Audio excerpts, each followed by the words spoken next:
Section 1 Lob's Girl. Read the story about a girl and her loyal competitions. Some people choose their dogs and some dogs choose their people. The Pingley's family had no say in choosing of Lob. It began on the beach the summer when Sandy was 5, Dawn, her brother, 12, and the twins were 3. Sandy was short for Alexander. On this summer's day, she was lying peacefully reading a comic. Father bed Pingley and Dawn were up on the hard painting the bottom boards of a boat in which father went fishing, and mother Jane Pangili was making puddings. Little did they guess how soon the state of things would be changed by the largest new member who was going to erupt into their midst. Sandy rolled on to her back to make sure that the twins were not climbing on slippery rocks. At the same moment, a large body struck her favorably in the midriff and she was covered by flying sand. Instinctively, she shut her eyes and felt the sand being wiped off her face by something that seemed like a warm, rock damp flannels. Or she opened her eyes and looked. It was a tongue. Its owner was a large and a bouncy young Alsatian or German shepherd with topaz eyes, blank tipped pig's ears, a thick soft coat and brushy black tipped tail. Lob stood a man. Lob come here. His honor, a grey-haired man with a limp, walked over as quickly as he could, seized him by the collar. Look at that.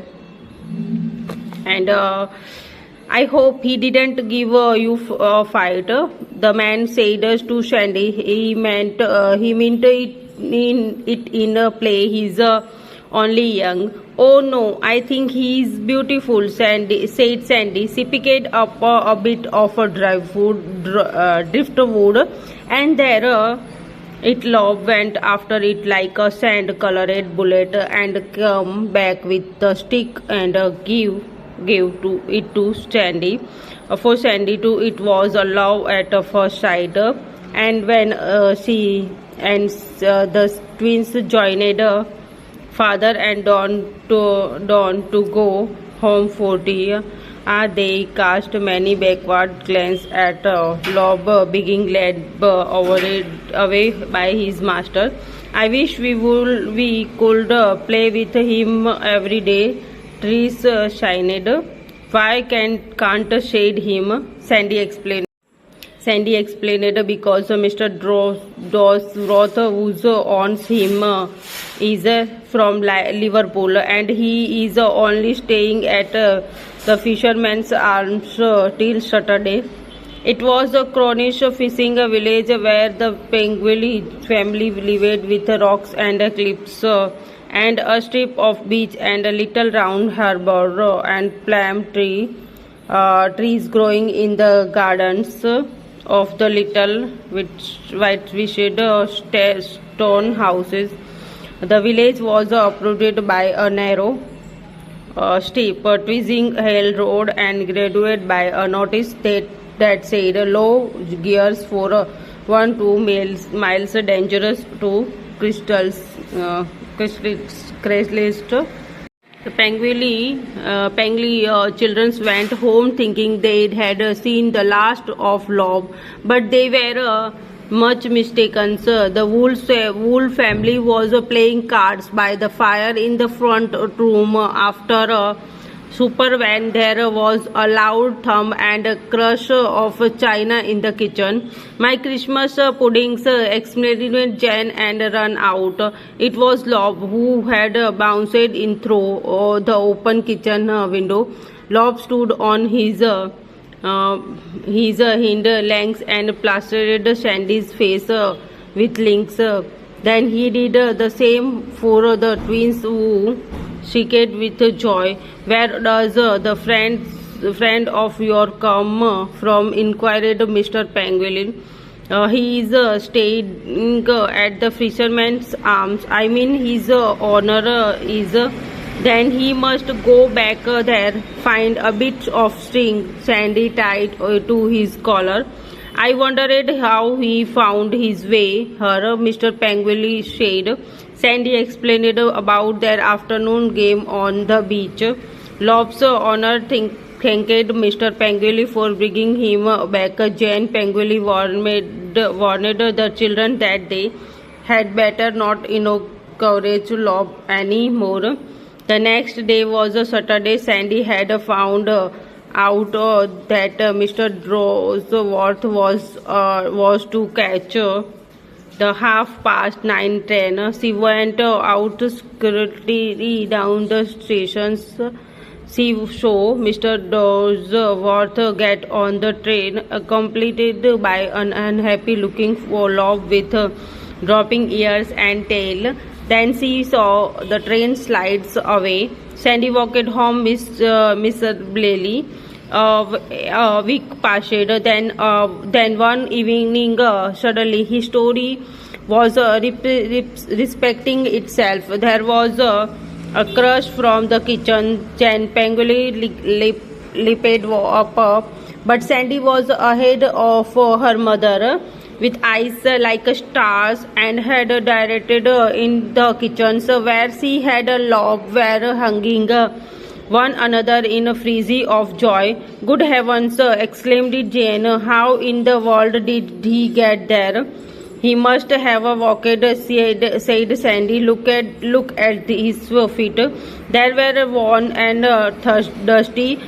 One had a cut on the pad. They ought to be bathed," said Jane Pangolin. "Sandy, run a bowl of warm water while I get this justification.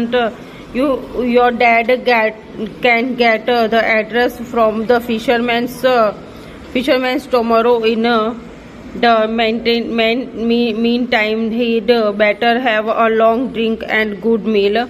Lob was very grateful for the meal and having his feet washed.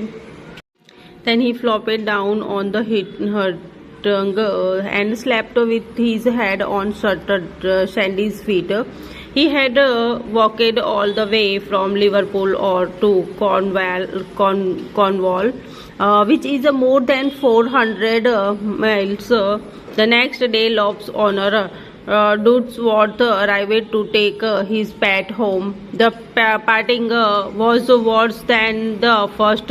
Lob and Don walked out of the house. The twins burst out crying, and Sandy crept up to her bedroom and lay feeling as if she were brushed all over. Jane Pangolin took them all into Plymouth to see the circus on the next day, and the twins cheered up a little, but nothing could cure Sandy's sore heart. In 10 days' time, Lob was back limping, this time with a torn ear and a patch missing away. Then he flopped down on her and slept with his head on Sandy's feet. He had walked all the way from Liverpool or to Cornwall, which is more than 400 miles.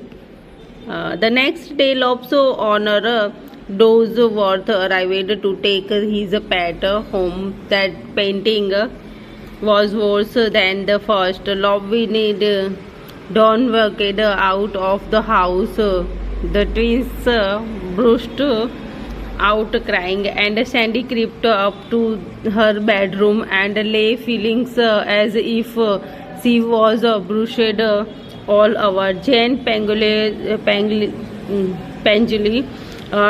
took them all into Plymouth to see the circus on the next day, and the twins chirped up a little, but nothing could cure Sandy's sore hurt. In 10 days, time lapse was back, limping this time with a torn ear and a patch missing. Out of his furry coat, as if he had a meet and tallied with an enemy of or two in the course of his 400-mile walk. But punctually range up Liverpool again. Mr. Drewsworth said, "I can't spare away from my works, plus indulge time in police stations and drafting a newspaper advertisement. I am too old for these ups and downs. I think, Mr. Pangoli, that it's your family he wants to stay with. Your may have him as a gift."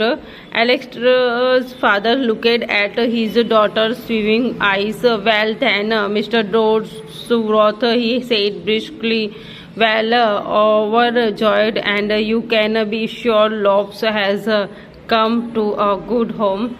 So that was how Lob come to live with the Panguli family. Everybody loved him, and he loved them all.